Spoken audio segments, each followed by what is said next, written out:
Well, good afternoon, all you folks out there, and welcome back to this series of videos on what many consider some of the most important themes or ideas or topics of our time.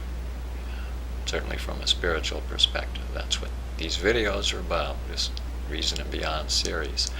Now this is video number 5. This is going to be a continuation of video number 4. And video number 4 and this video are about the spiritual path or spiritual life. So I'm just talking about many of the elements of the spiritual path.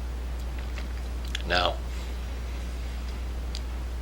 the way the path unfolds, it's kind of interesting in that as we walk the path, as we live a spiritual life, what tends to happen, if it is really important to us, is our commitment and our focus grows and grows and grows. In the beginning, the spiritual path, our spiritual life, may be just one of a number of things that are important in our life that we give some time to. But the way it works is the spiritual is not just one segment of your life.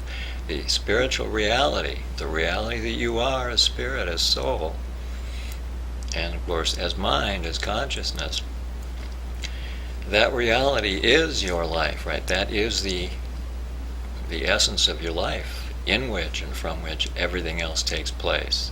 So what typically happens if you are leading a spiritual life and you begin to make a commitment and you begin to learn and you begin to develop some momentum, usually some sort of discipline, spiritual practices are involved. Now, I think one of the most fundamental ones, because it is very common in all the traditions. I'd say all the traditions, in Buddhism especially, also Hinduism, the mystical tradition of Islam, which is called Sufism. It's in the mystical spiritual tradition of Christianity, the Catholic saints, for example, and other mystical traditions that may not be quite as well known, or people may not be quite as familiar with. But a fundamental practice is mindfulness, is being present moment to moment in your life, here and now, and present in your mind, in your awareness. And the reason that is so important is because it is our mind, our thoughts, our feelings, and the way we use our mind that is either helping us, let's say, move towards the spiritual reality, helping us reach the point where we begin to experience it, or it's obstructing us. See, it all comes back to mind, and it all starts with thought, your belief system, and your thoughts and your feelings, and that whole constant process that goes on all the time. So that's where mindfulness and ultimately becomes self-awareness comes in. Because here I'm going to make a couple of points I think that are useful. Although it often seems to take people, can take us a long time before we realize this. In spiritual life, you do not have to find your soul, for example, your spiritual reality. You do not have to go looking for it. And you do not have to find that love, that deep love, which is what you are. What you have to become aware of, what you have to find, is everything in your mind and heart, we can say, that obstructs your awareness of that deeper dimension of your being, that higher dimension of your being. So we do say from certain perspectives, again, I work with a teaching called A Course in Miracles. I have studied all the teachings, but A Course in Miracles I work with now for many years. It is fundamental teaching I work with. And the Course in Miracles makes the point, the journey is not a doing, it's an undoing. Okay, well, why is that? Well, there's a few reasons. Most fundamentally, your spiritual reality is being itself. It's consciousness itself. It's not the agent of consciousness, right? The personal identity. Your spiritual reality is simply being. It is not a doing, right? It is the agent. It is the person, the body, mind, the personality that does, that acts, that, moves and carries out all the activities that are part of living in this time-space continuum here on Earth. And yes, it's necessary while we are here, while we are in this bodily association. We are doers and we have to act, and we are required to be active. However, the paradox there is that if I keep all my attention focused there and identified there, then I cannot notice that underlying reality of being that I am. I cannot notice what is the fundamental context of my mind, the background, which is pure awareness itself. Because if I'm always active and thinking and acting and speaking, I'm caught up in the activity, the content of mind, rather than the context, rather than its fundamental being. So anyway, I'm jumping all over the place here, but fundamentally what is real important on the spiritual path is, like I say, number one is this practice of mindfulness, just continually remembering to be present in your mind. Feel your mind.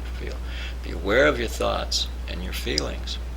Be aware of what's moving in you. Be aware of your energy and the state of consciousness, state of sort of the energy, I call it the feeling tone in which you are in. All of this is extremely helpful to you, even to get to know yourself simply a bit better as a human being, even to improve your relationships with others. This is extremely important that we do that.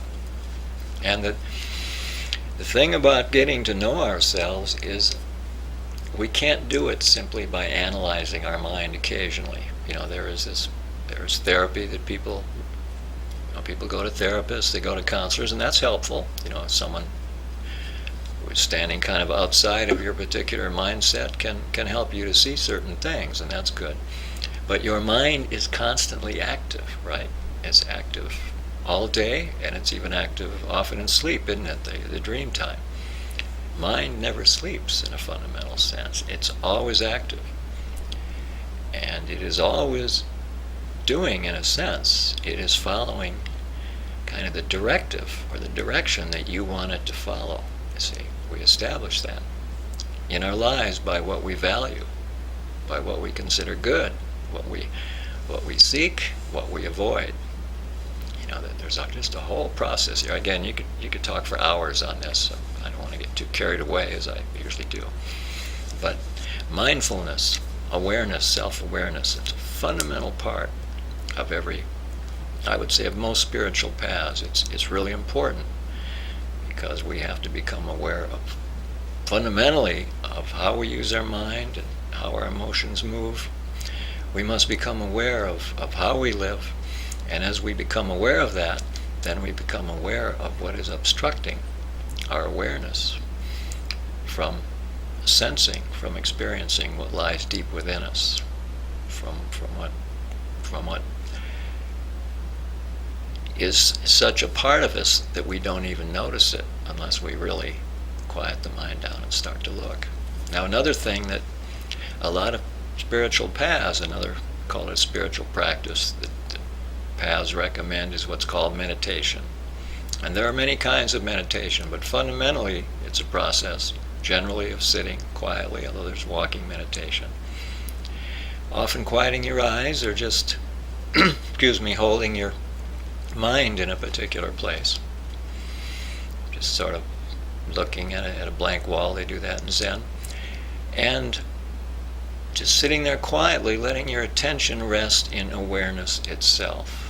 What this does is it helps quiet the mind, and it helps you become aware of the movement of thought, which, of course, the great benefit of meditation, I think, is when you are able to bring that meditative awareness, that focus, that being present here and now, into your everyday life, into all your activities. So, again, in spiritual life, I like to explain it as resting on two legs. The one leg is the practice you do, the remembering you do at certain times, like maybe you read spiritual teachings, or you meditate, maybe you spend time in prayer. you contemplate certain things. So that at certain times, and this needs to be done regularly, generally every day. Okay. So I think, yeah, I've used up about 10 minutes here, and I'd like to do a little meditation, and I hope those of you who are listening would like to join me. And I'll probably continue this subject again. Again, this is video 5, and I'll just mention it's a series of videos called Reason and Beyond. We're talking about ideas, themes from my latest book, whose purpose is just hopefully to help bring about the same thing that these videos are bringing, to kind of bring certain ideas to mind and perhaps help some of us move towards a new way of thinking and feeling and looking at life and at ourselves. Okay. And there's also that profound teaching called A Course in Miracles I mentioned, and then a couple of books that I published that are linked to that, called From the Christ Mind, Book 1 and 2. So I'll just mention those real quick. Okay, so we're going to do a real simple meditation, a real simple and easy one, just for a minute or two. So I would like you to just go ahead and just get comfortable in the chair. Just close your eyes.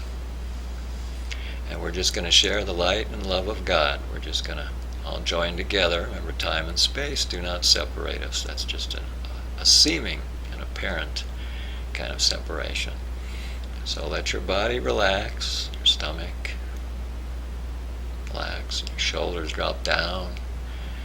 Let your heart be open. And just go ahead, let your eyes be soft, close them gently.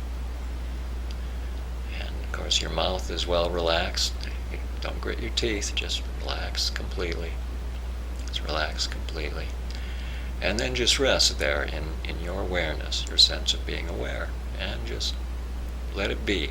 And let what is being given, let the light, which is the light of your mind, light of my mind, that which is highest in all of us, just let that kind of move in and move through you and join with you right now.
Okay.